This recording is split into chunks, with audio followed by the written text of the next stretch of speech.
Bad objection number 2. The Kallam cosmological argument is question-begging, for the truth of the first premise presupposes the truth of the conclusion. Therefore, the argument is an example of reasoning in a circle. Response to number 2. All the objector has done is describe the nature of a deductive argument. In a deductive argument, the conclusion is implicit in the premises, waiting to be derived by the logical rules of inference. A classic illustration of a deductive argument is the following. 1. All men are mortal. 2. Socrates is a man. 3. Therefore, Socrates is mortal. This argument has the same logical form as the Kallam cosmological argument. In fact, this form of the argument even has a name. It's called modus ponens. Symbolically, it looks like this. P implies Q, P, therefore, Q. This is one of the most basic and important, logically valid argument forms. Incredibly, however, I have actually seen claims by internet critics that this argument about Socrates being mortal is also question-begging. Now, this raises the question of what it means for an argument to be question-begging. Technically, arguments don't beg the question. People do.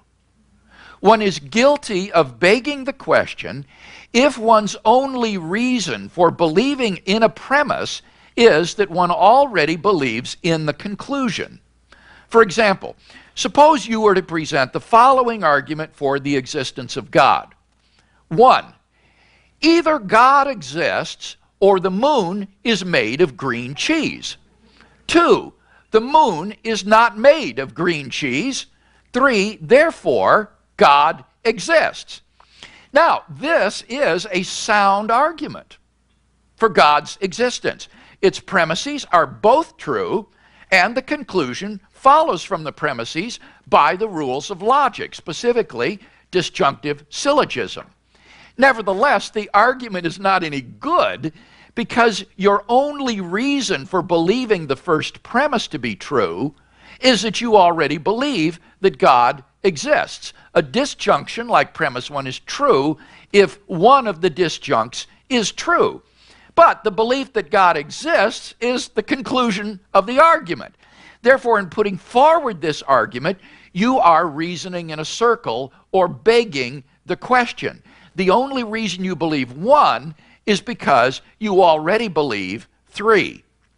Now, neither the argument for Socrates' mortality nor the Kallam cosmological argument is like this. In both cases, reasons are given for believing the premise, which are quite independent of the argument's conclusion. Biological and medical evidence may be marshaled on behalf of the premise that all men are mortal. And I've presented arguments, which I'll review shortly, for the truth of the premise that everything that begins to exist has a cause. Therefore, I have not begged the question. The objector has made an elementary mistake of confusing a deductive argument with a question-begging argument.